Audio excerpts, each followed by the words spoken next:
meditative therapy, where there is stillness, identity's legacy, in the stillness, the purest destiny, rebel in stillness, some burn truth chemistry, someday we'll get it together and see it all done, someday we'll walk in the ways of a beautiful sun, someday we'll look upon it and say it's been fun, someday mind will rest, truth has come.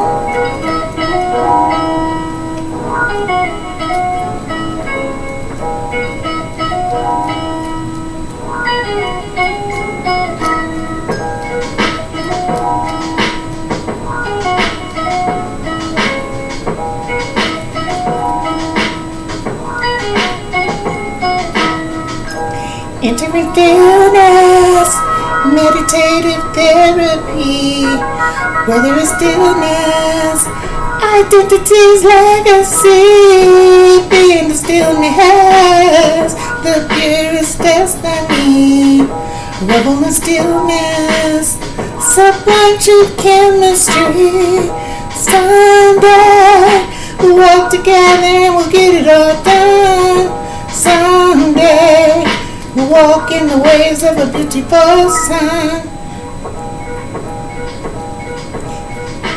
Entering stillness, meditative therapy, where there is stillness, identity's legacy, in the stillness, the purest destiny, revel in stillness, sublime truth chemistry.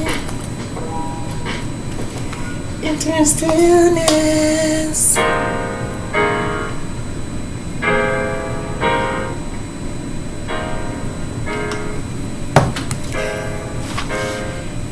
The symbolism of the sacred thunderbolt, diamond scepter.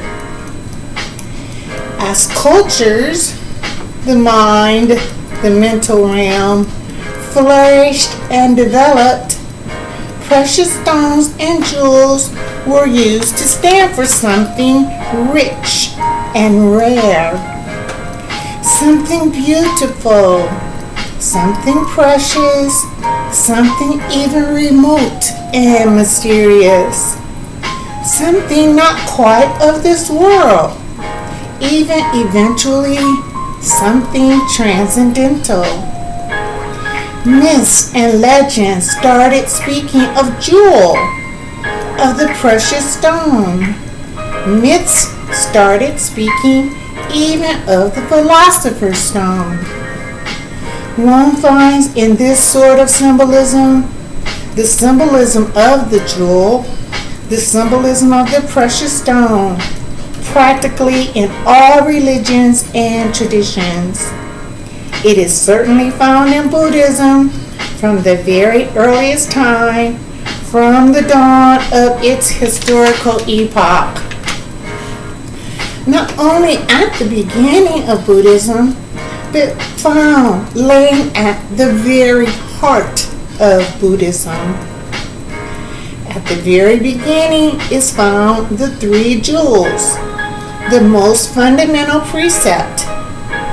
Here, the three jewels are called the Buddha.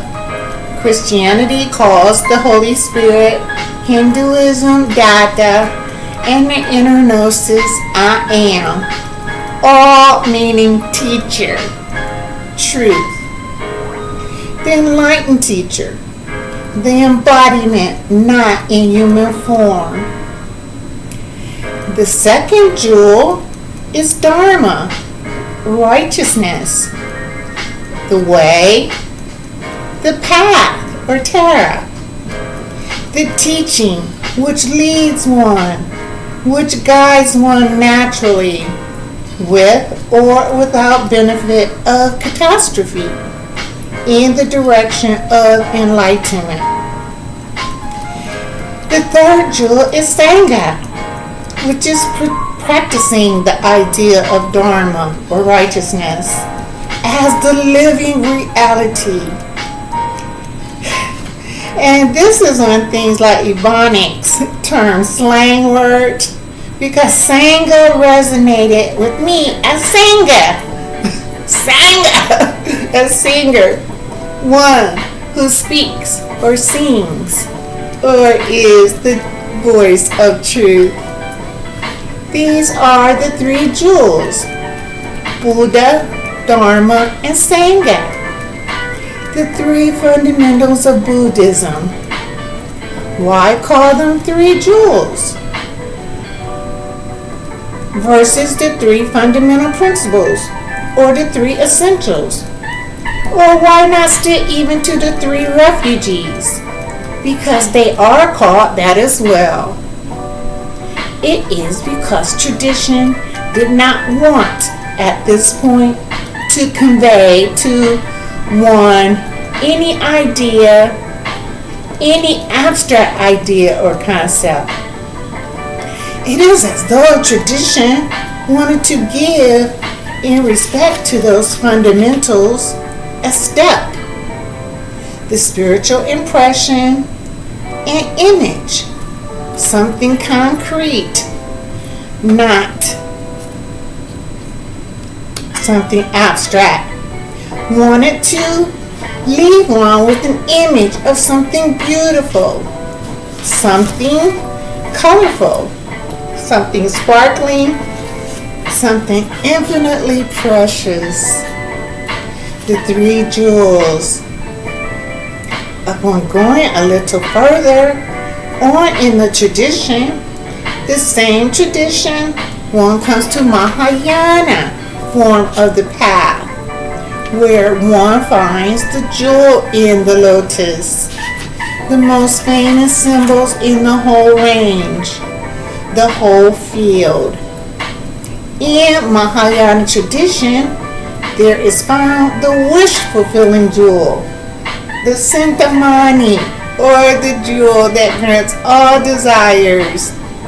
One at once gets everything desired.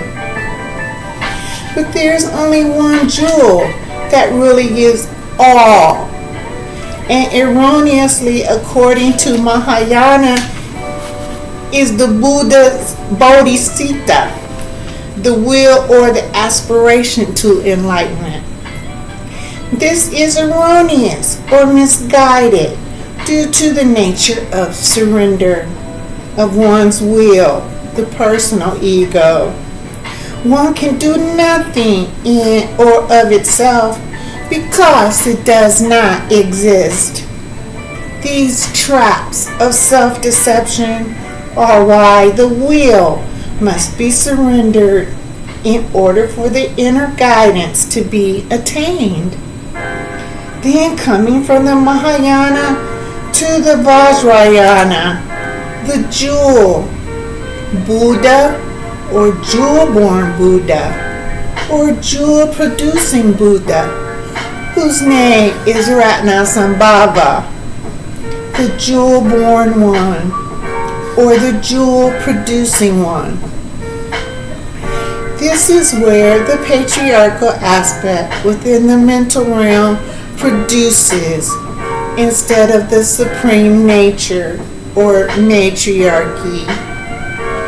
Because of oneness, the differences may be perceived as subtle, but make a great difference within consciousness. Truth, I am. Within Buddhism is the field of jewel symbolism, Vajra. It is with this Vajra, the symbolism of the sacred thunderbolt or diamond scepter is attained within the individual. Now turn lamas, which in itself, in the Buddhist tradition, gives a clue one is still stuck within the animal nature and samsara. The diamond scepter, the very essence of truth, love. Vajra in Sanskrit has a double meaning. In the second place, a thunderbolt, the act of nature, elemental. Andrani, the goddess of dark storms, represents the Bodhisattva. The purified mind is the most powerful aspect in nature. Nothing can stand against her. No weapon, no armor, nothing at all. She is completely irresistible. And with this irresistible weapon, the Vajra Thunderbolt, the Bodhisattva annihilates the enemies, negative thinking and thinking, and annihilates the demons of drought, which is the doubts, and thirst, which are fears. The Vajra in the first place means diamond, the hardest stone of all precious jewels. She cuts everything, but nothing can cut her. The diamond is absolutely pure, absolutely uncorruptible. She remains pure, remains untouched, remains undefiled, even under layers of dust and dirt. This is why diamond is the first place, as the Bodhisattva, the purified consciousness. Her solar streams are the radiance of the Buddha, or I am, the internal mirror that reflects I am the fairest of them all. The Vajra diamond is infinitely powerful and capable of overcoming all obstacles. She smashes through obstacles. She is immutable, irresistible, indestructible, and absolutely pure, remaining pure under all conditions and circumstances. In addition to this, she is supremely brilliant and glorious and wonderful. She is the goal of the Vajra Thunderbolt, the Bodhisattva.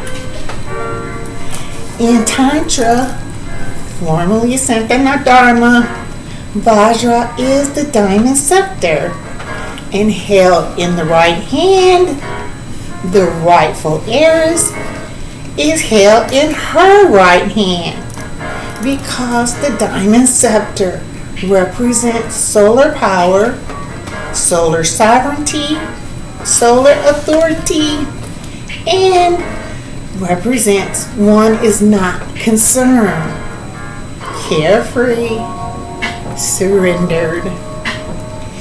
Important anticipation of this image or state much earlier on in Buddhism was the early symbolical associations Vajra symbol came to assimilate. First, Vajrasana or Vajrasana, which means diamond seat, sometimes rendered diamond throne. Now it means the tree where the Buddha received his enlightenment, but really should represent the mind of the goddess of love, Cheyenne, super consciousness. Because Buddhism is patriarchal, resurrection is termed reincarnation or samsara, the cycle of birth, living, dying, with another birth cycle endlessly. They, old mind, enacted this policy because without a womb to be reborn, they believe they are stuck here. But Christianity gives the metaphysical understanding within the story of Nicodemus, whose name means overcoming of the people, and negative thinking. And it is the people tree where Buddha found enlightenment. The people tree is P-E-E-P-U-L. Nicodemus' name also means blood without blemish. Blood expresses a spiritual principle, yet rests on pure ideals. Yet it is manifested in the old mind and body in concrete form, which means lowering one's consciousness to the conscious state of race, totality of beliefs, thinking, memories, feelings, experiences of race mind instead of sublime mind. So when Jesus, higher principle, told Nicodemus his need of a new or spiritual birth, here Nicodemus represents mind, receptive to a higher truth, can be entertained safely. Nicodemus coming to Jesus, I am by night, goddess of love, shows intellectual learning counts for naught in the regeneration. One must be born within the solar light, goddess of love, in order to be redeemed.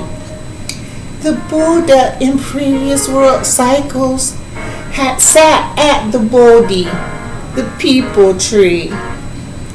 Buddhist cosmology gives no concept of existence other than the fire mist that diffused in all directions, that cooled, condensed, solidified. Metaphorically, goddess of love, Cheyenne, celestial queen of heaven. Yet leaving out the real heiress, I am the central point, truth, and love, beingness. This symbolism of the central point is, of course, a whole subject. The Vajra is suggestive of centrality, axiality, stability, imperturbability. The Vajra diamond scepter, in association with wisdom or prajna, more specifically with prajna paramita, the perfection of wisdom or transcendental wisdom, which means the wisdom of direct experience. This wisdom is greater than the wisdom that intuits absolute reality. No, this wisdom is the actualization of absolute reality directly. The diamond scepter represents that actualization, transcendental wisdom that pierces, cutting all one's delusions, wrong ideas, false notions, or projections. This prajnaparamita wisdom is destructive. One may say, beingness is destructive. Beingness is destructive of one's intellectual assumptions, usually so facilely made. Facilely means something one says or does is too simple, easy, or unconstrained, or as one pleases. It is of one's psychological conditionings, in which usually one is enmeshed, destructive of one's emotional hang-ups, to which very often one is so attached, destructive in short, as one is at present.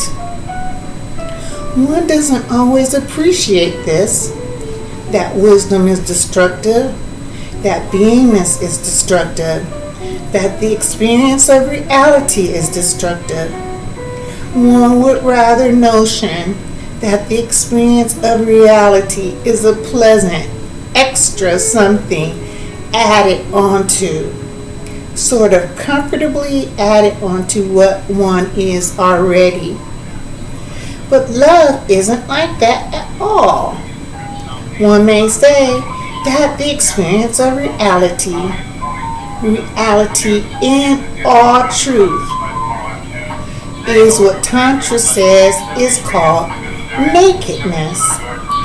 Buddhism, it is called the emptiness, because there will be a shattering experience, at least until one gets accustomed to the experience, which is shattering, has an element of truth. No, okay. What Tantra says is called nakedness. Buddhism, it is called the emptiness, because there will be a shattering experience, at least until one gets accustomed to this.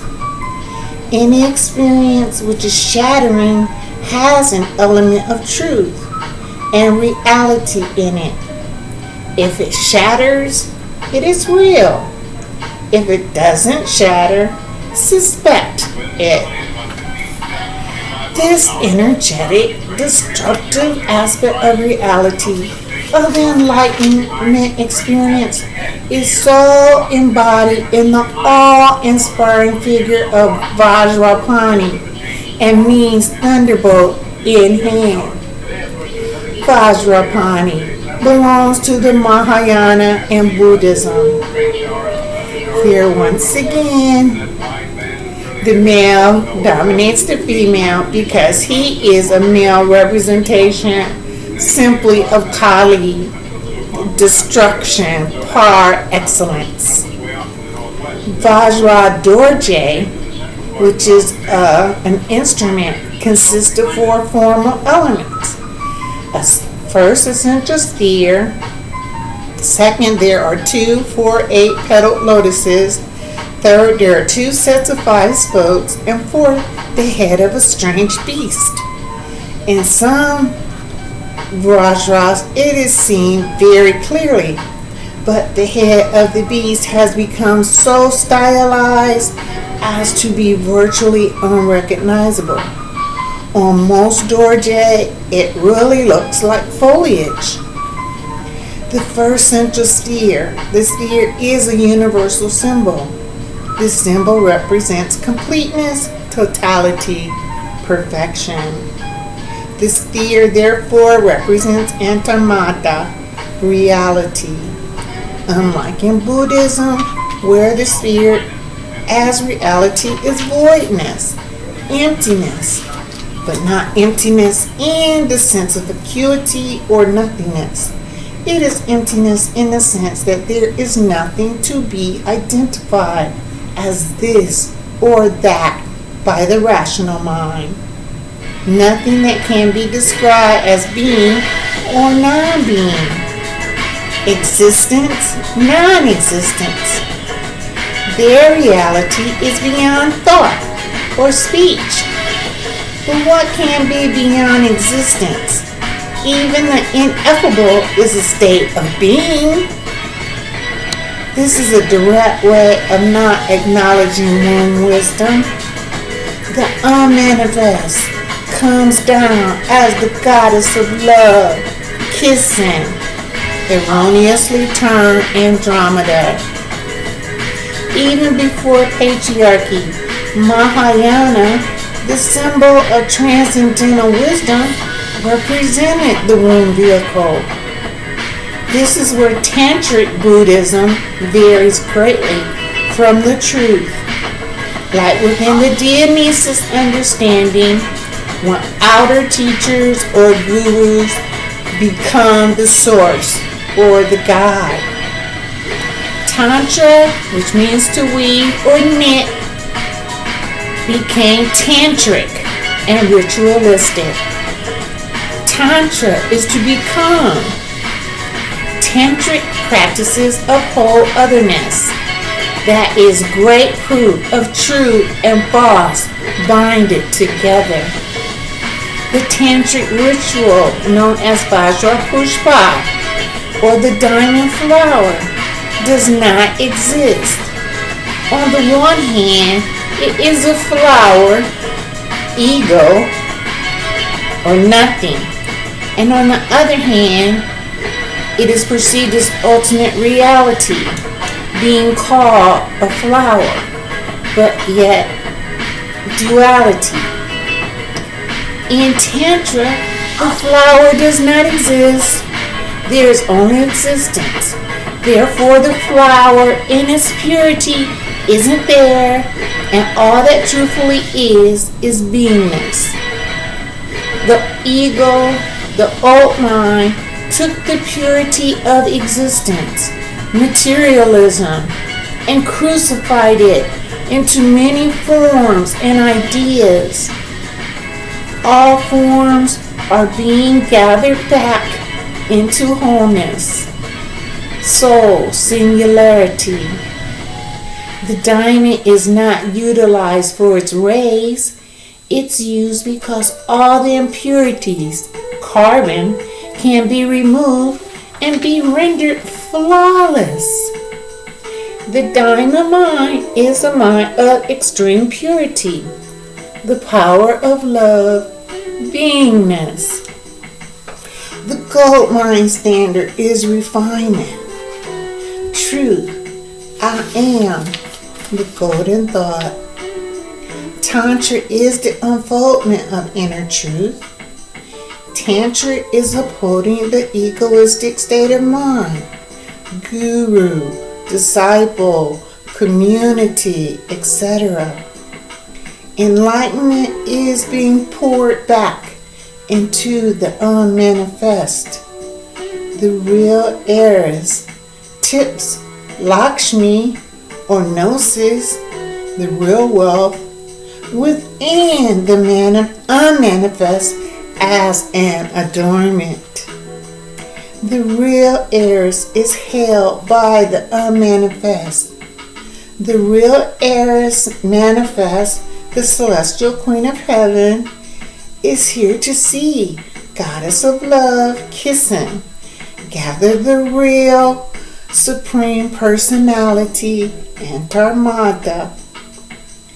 I am holding the manifested real heiress halo, Lakshmi. One sees all as oneness, reflecting wholeness, not as a separate ideal, but as a mirroring of truth. As goddess of love is reflected in the mirror of truth, I am in beingness. Love is revealed. So too the new mind, Cheyenne, within the celestial queen of heaven, reflects the goddess of love, the reflection of beingness. One sees all the gold mind standard beingness, all the AWE splendor, goddess of love, all the ALL emanation, Cheyenne new mind, all the ALL celestial queen of heaven manifestation as one. I am truth. There is no contradistinction. There is no double vision between goddess of love and celestial queen of heaven. One is sustenance. One is sustained by substance, beingness. One is all, the AWE, performing wisdom. One is all, the ALL, accomplishing wisdom. The wisdom of activity, the wisdom that gives birth to Antamata. The wisdom of spontaneous activity, the activity that likes to play, dance. The Supreme Personality, bubbling up freely, spontaneously, the Lalita. This is the power of Tantra, love and wisdom. Tantra combines the two characteristics into Chi, solar energy. I say she instead of chi. Of course, patriarchy is the dominant reference, but for this house, this temple, the only power is she. Vajra, the diamond scepter, represents absolute reality. There is no bipolar nature, one supreme consciousness within supreme nature. Beingness is gathering all the outer delusions, polarities, opposites into wholeness.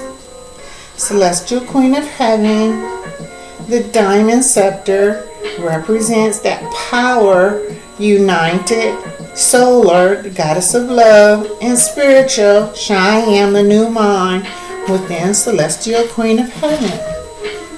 The diamond scepter on display is a tool representing the diamond scepter state of mind, being so saturated thoroughly within the being alive experience. That one is Vajra Sita. Vajra means diamond, and here Sita means individual being. This is the state of the individual mind. One has become pure. One sees, one actualized.